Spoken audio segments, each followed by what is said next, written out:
70세를 넘어선 이후 여러분께 남은 시간이 얼마나 될지 알고 싶으신가요?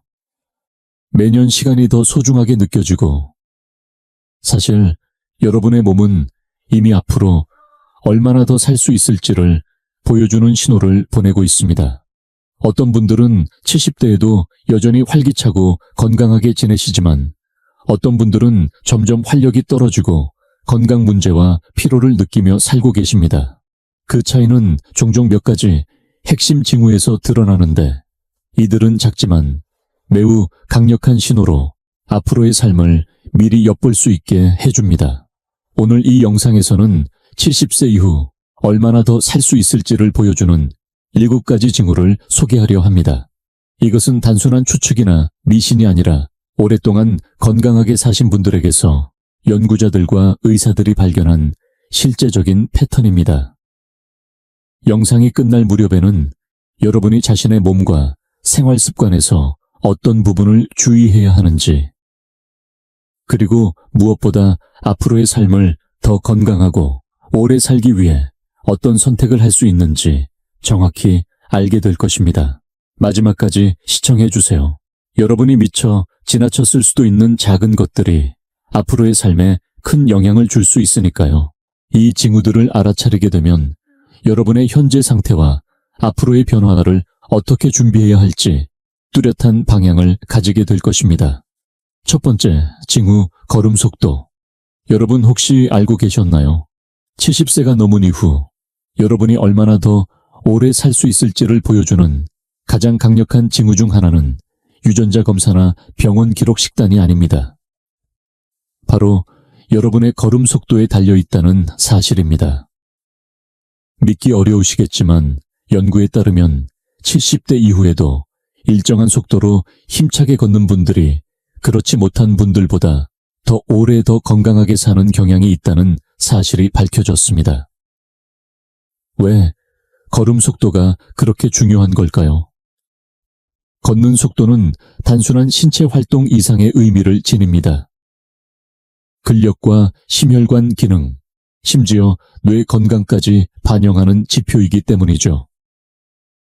걷는 속도가 느려진다는 건 몸의 여러 기능이 함께 약해지고 있다는 신호일 수 있습니다. 서울에 사는 75세 김진수 씨와 박준호 씨를 예로 들어볼까요?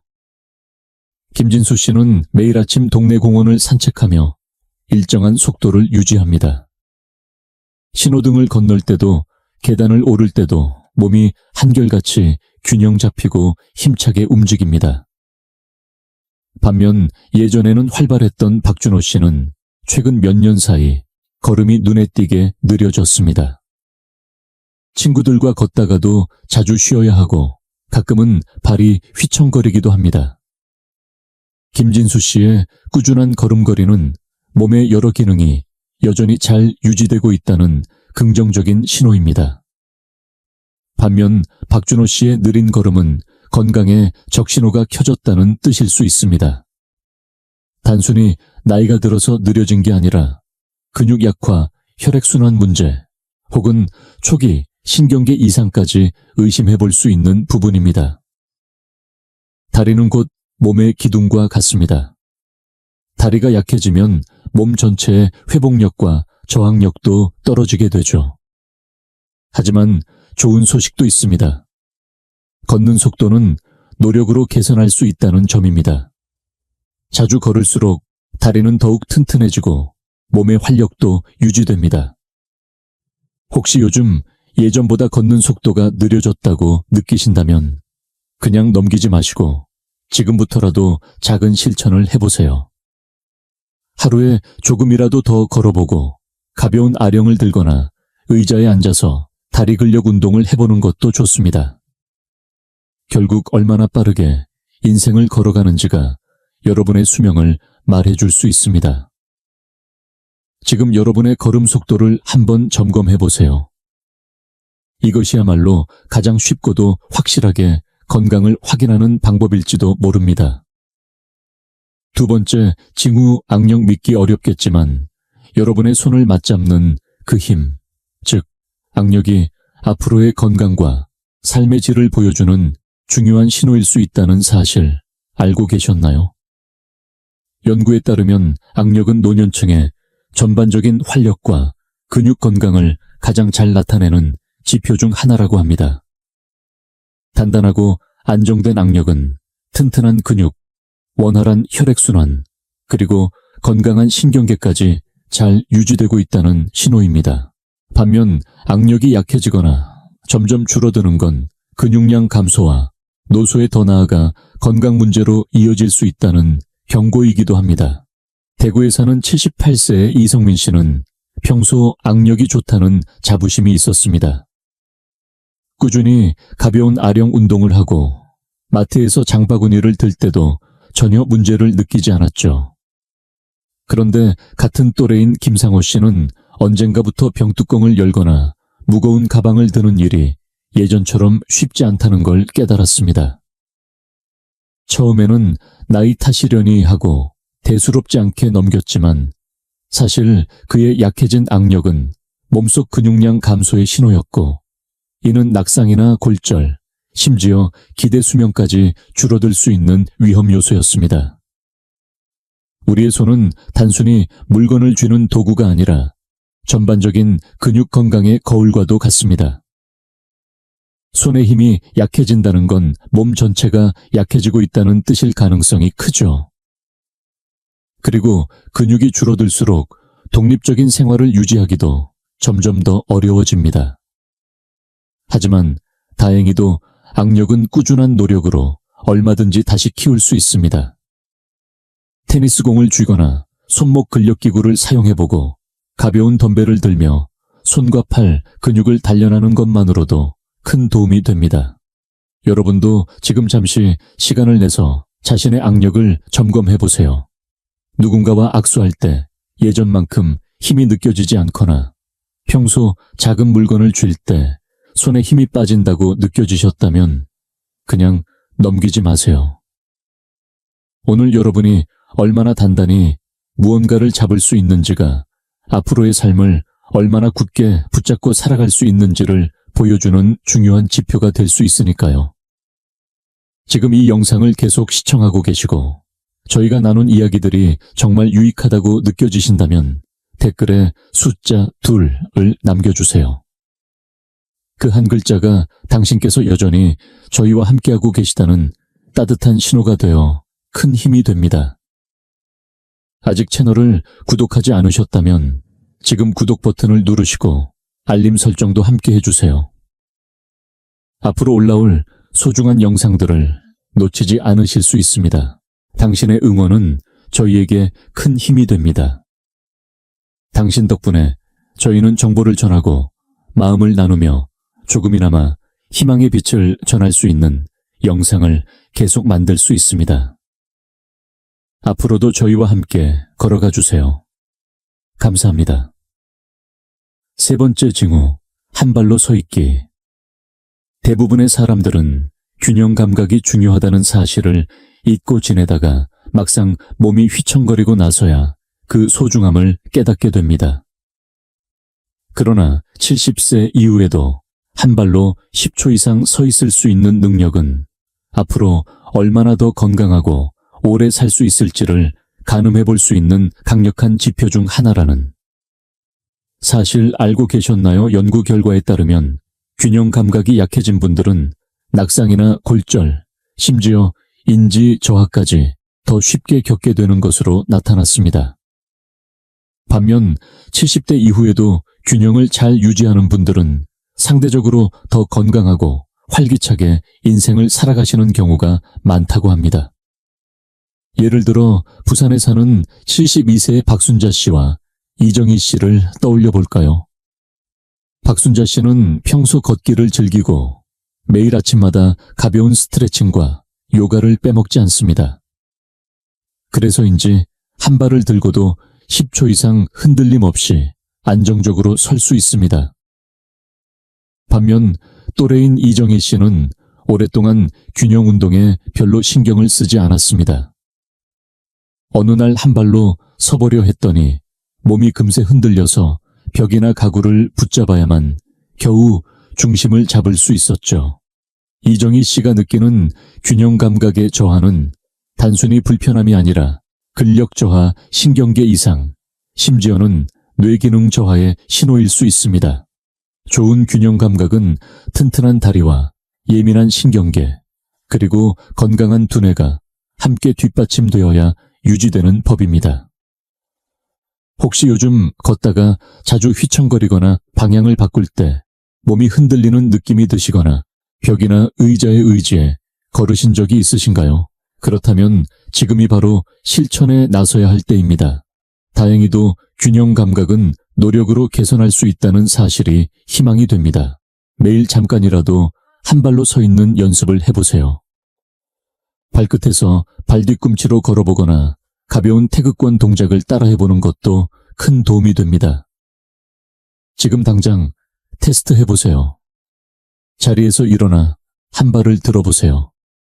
10초 이상 흔들림 없이 버틸 수 있으신가요? 만약 어렵다고 해서 너무 걱정하실 필요는 없습니다. 하지만 그냥 넘기셔서도 안 됩니다. 오늘부터 균형 감각을 조금씩 단련해 나간다면 앞으로의 삶에서 더욱 건강하고 안정된 걸음을 걸으실 수 있을 겁니다. 네 번째 징후, 수면 패턴. 밤에 얼마나 깊이 잘 자고 있는지가 여러분이 앞으로 얼마나 오래 그리고 건강하게 살 수 있을지를 알려주는 중요한 신호라는 사실 알고 계셨나요? 수면은 단순히 몸을 쉬게 하는 시간이 아닙니다. 몸이 스스로를 회복시키고 면역 체계를 강화하며 뇌에서 독소를 배출해 건강을 유지하는 소중한 시간입니다. 연구에 따르면 70세가 넘은 분들 중에서 일정한 수면 패턴을 지키며 깊고 질 좋은 잠을 자는 분들은 더 오래 더 건강하게 사는 경향이 있다는 사실이 밝혀졌습니다. 반면에 밤마다 잠을 설치거나 쉽게 깨는 분들은 기억력 저하, 심장질환, 면역력 약화 등 다양한 건강 문제를 겪을 가능성이 높다고 합니다.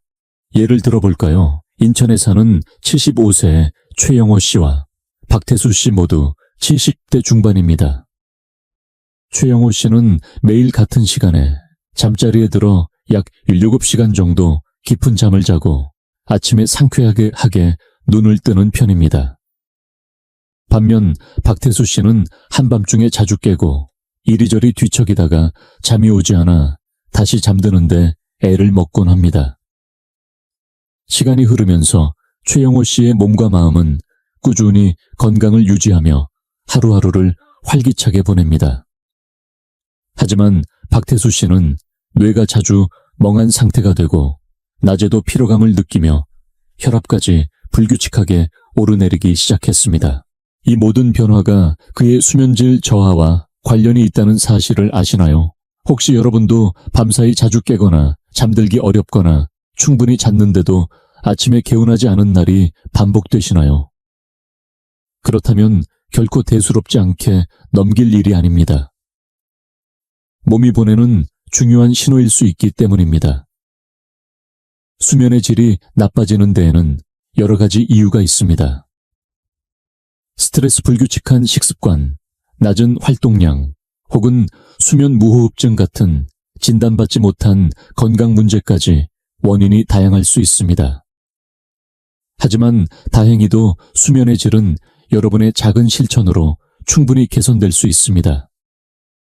잠들기 전 스마트폰이나 TV 사용 시간을 줄이고 일정한 취침 시간을 지키며 아침 햇빛을 쬐거나 밤늦게 과식하지 않는 것만으로도 큰 변화를 느끼실 수 있습니다. 잠은 단순히 피로를 푸는 시간이 아니라 몸과 마음이 최상의 상태로 기능하도록 돕는 중요한 시간입니다. 오늘 밤 스스로의 수면 습관을 한번 점검해 보세요.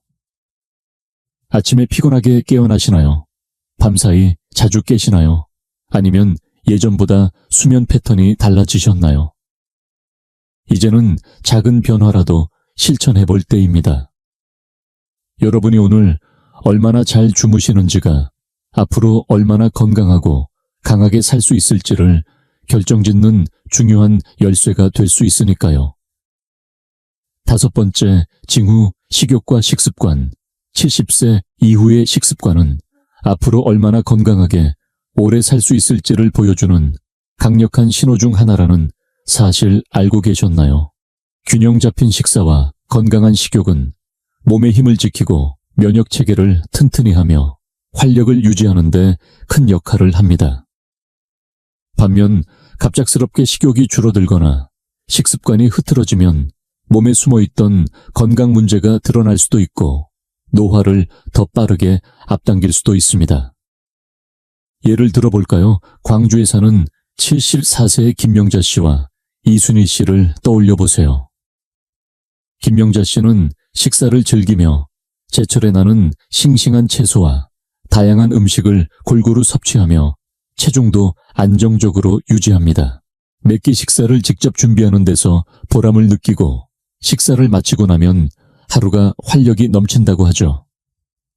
반면 또래인 이순희 씨는 언젠가부터 예전만큼 배가 고프지 않다고 느끼기 시작했습니다. 끼니를 자주 거르거나 간편식이나 가공식품에 의존하게 되었고 작년 한 해 때 해 동안 의도치 않게 체중이 빠져버렸습니다. 이순희 씨가 놓치고 있던 것은 식욕 저하가 단순한 변화가 아니라는 점이었습니다. 영양 흡수가 제대로 되지 않는다는 신호일 수 있고 이는 근육이 약해지고 신진대사가 느려지며 면역력까지 떨어뜨리는 결과로 이어질 수 있습니다. 노년기의 식욕 저하는 소화기 문제, 호르몬 변화 혹은 초기 인지기능 저하와도 깊은 연관이 있을 수 있다는 사실 알고 계셨나요?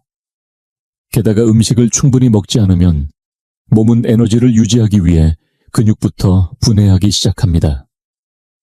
그러면 근력이 줄어들고 몸이 약해지면서 낙상 위험이나 각종 질환에 쉽게 노출될 수 있습니다.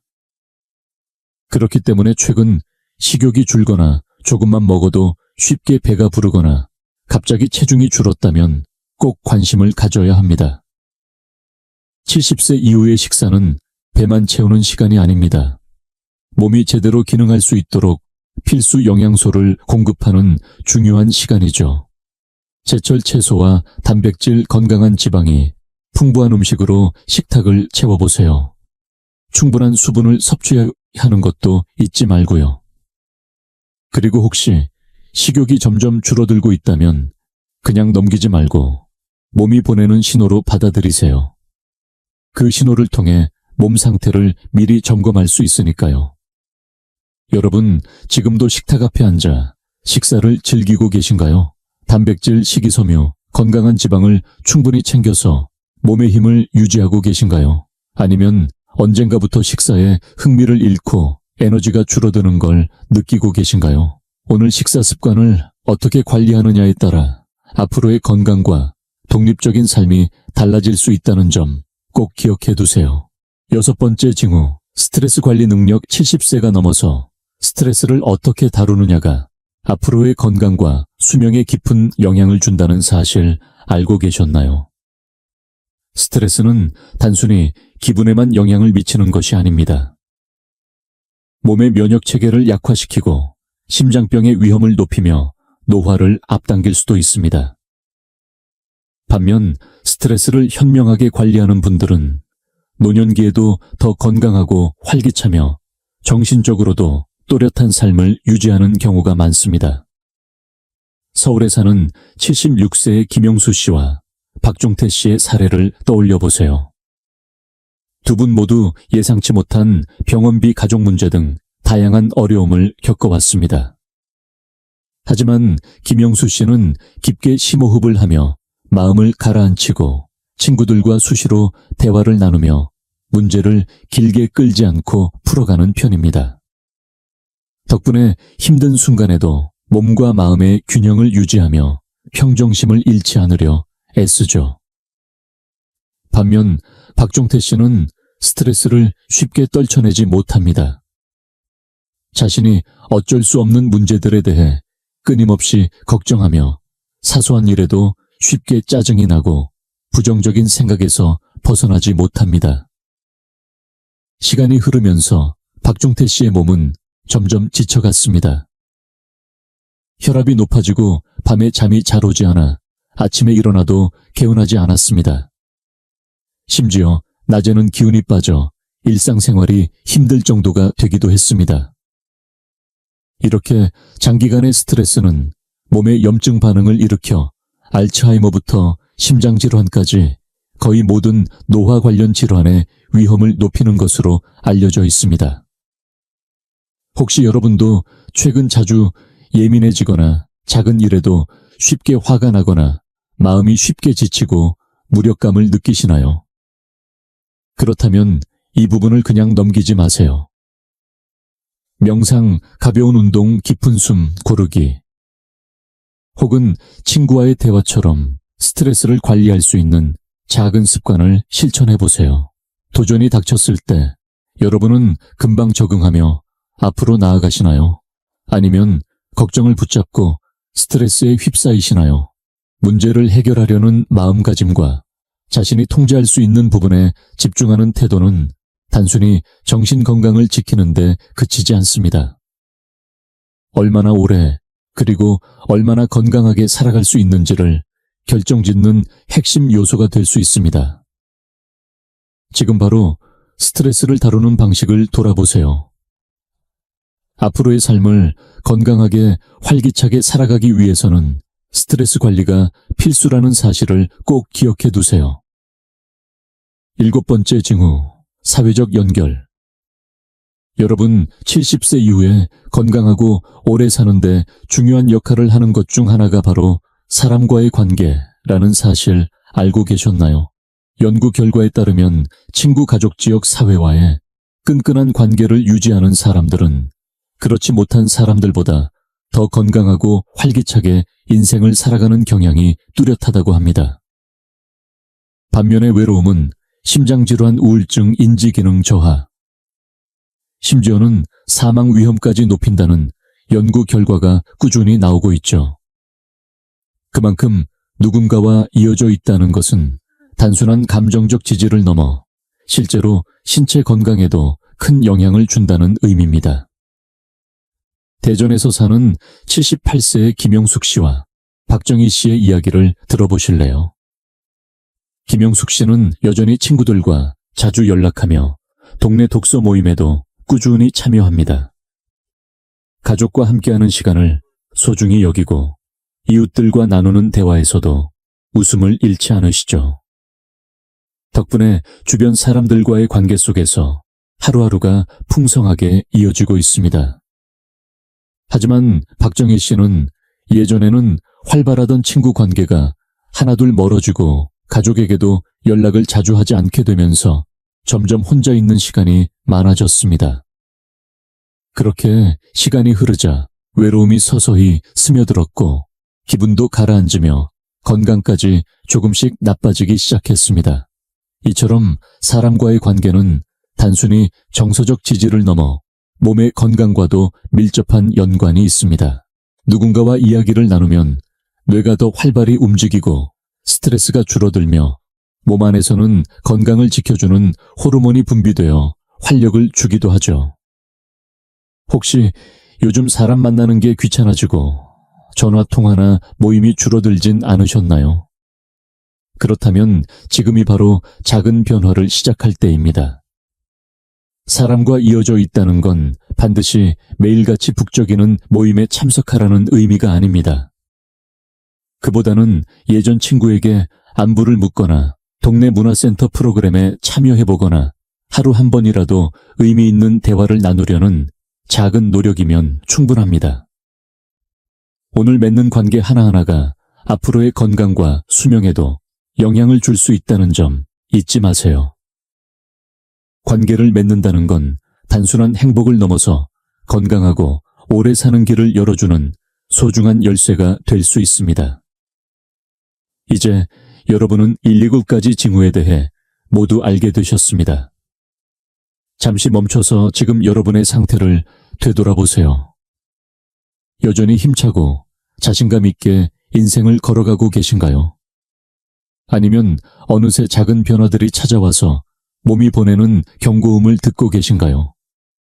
좋은 소식은 이 모든 것, 걸음 속도, 악력, 균형, 감각, 수면에 질, 식습관, 스트레스 관리, 그리고 사회적 관계 모두 여러분이 직접 개선할 수 있는 부분이라는 점입니다.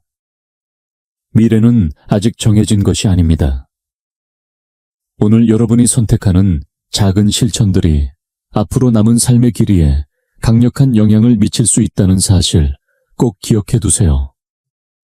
혹시라도 개선이 필요하다고 느끼는 부분이 있다면 의사가 먼저 말해주기 전에 스스로 실천을 시작해 보세요. 더 자주 걸어보고 근육을 키우고 좋은 수면 습관을 만들고 사람들과 계속 연결되어 있으며 스트레스 관리 방법을 찾아보세요. 우리가 바라는 것은 단순히 오래 사는 것이 아닙니다. 더 나은 삶을 살기 위해 노력하는 것입니다. 결국 인생의 길이는 단순한 숫자가 아니라 그 안에서 어떤 삶을 살아내는지가 더 중요하다는 것을 잊지 마세요. 오늘 이 영상을 함께 해주셔서 감사합니다. 여러분이 오늘 배운 것 중 하나를 댓글로 남겨주시면 앞으로 어떻게 실천해 보실 계획인지 함께 나누고 싶습니다. 여러분의 이야기는 저희에게 큰 힘이 됩니다. 주저하지 말고 여러분의 생각을 공유해 주세요. 여러분의 댓글을 읽으며 큰 동기와 용기를 얻고 있습니다. 이 영상이 유익하고 흥미로우셨다면 주저하지 마시고 좋아요를 눌러주시고 채널 100세 인생 이야기를 구독해 주세요. 또한 이 영상이 필요할 것 같은 분들에게 공유해 주시면 큰 힘이 됩니다. 여러분의 응원 덕분에 100세 인생 이야기는 앞으로도 의미 있는 콘텐츠를 통해 노후의 삶의 실질적인 정보와 가치를 전해드릴 수 있습니다. 함께해 주셔서 진심으로 감사합니다. 다음 영상에서 다시 뵐 수 있기를 기대하겠습니다.